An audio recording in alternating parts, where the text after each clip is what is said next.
Let's fire this hair dehumidifier up after staying in my friend's basement for 5 years.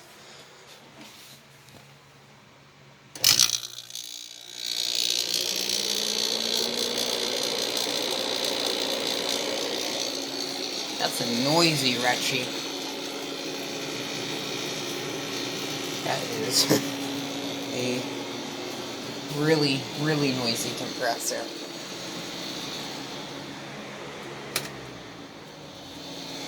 Definitely a noisy machine. This thing is way louder than my Kenmore.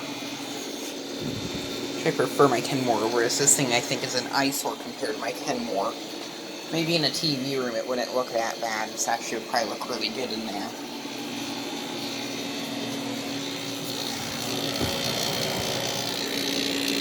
This looks like the same fan blade that they use in their little 5,000 BTU air conditioners.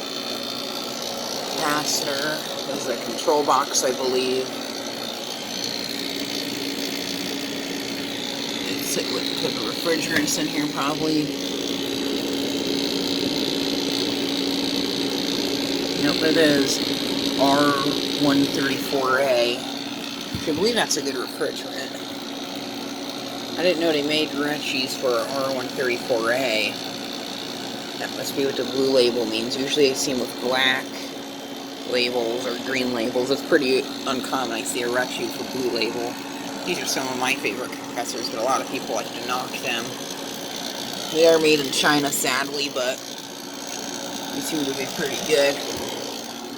I have seen, they're apparently Mexican Retchies, but dang, that compressor is angry.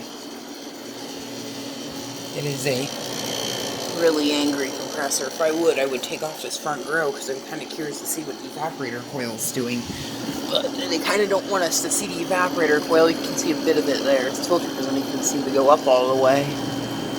I can hear gas traveling through the lines. Higher. No GFCI crap.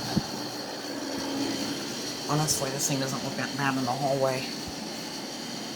It looks big, it looks ugly. The front grill that kind of reminds me of the LG made dehumidifiers. The really early ones. My grandma used to have the Kenmore that was made by LG when I was really, really little. I barely remember it, but the front, it just kind of reminds me of that with the lights off.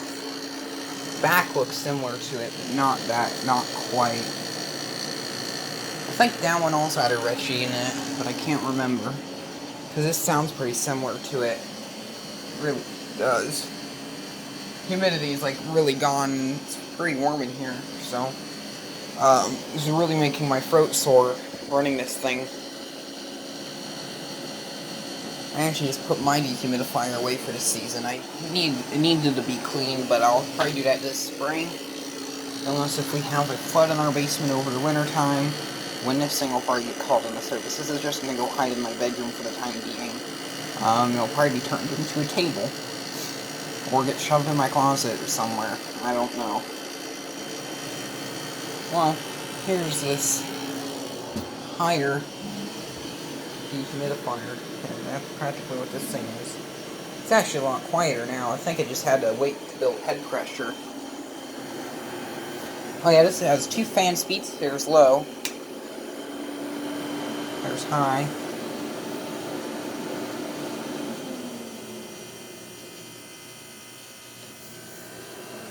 I like high speed more. I like the sound of this thing.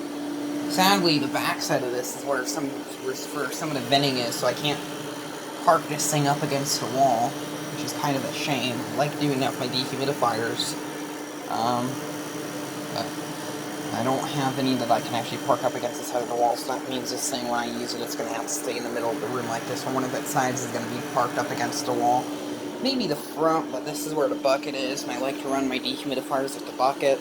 Something I really like about this one has a big bucket. I'm pretty sure its bucket full switch actually works, unlike my Kenmore. My Kenmore's having issues with its bucket full switch again, so this year I've gotten a lot of dehumidifiers. Parks I'm actually starting to notice them when they get thrown out.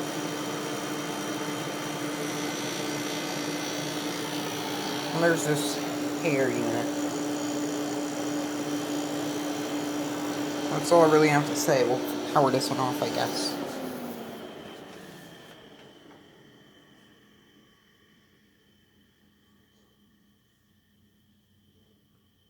That fan is kind of cool.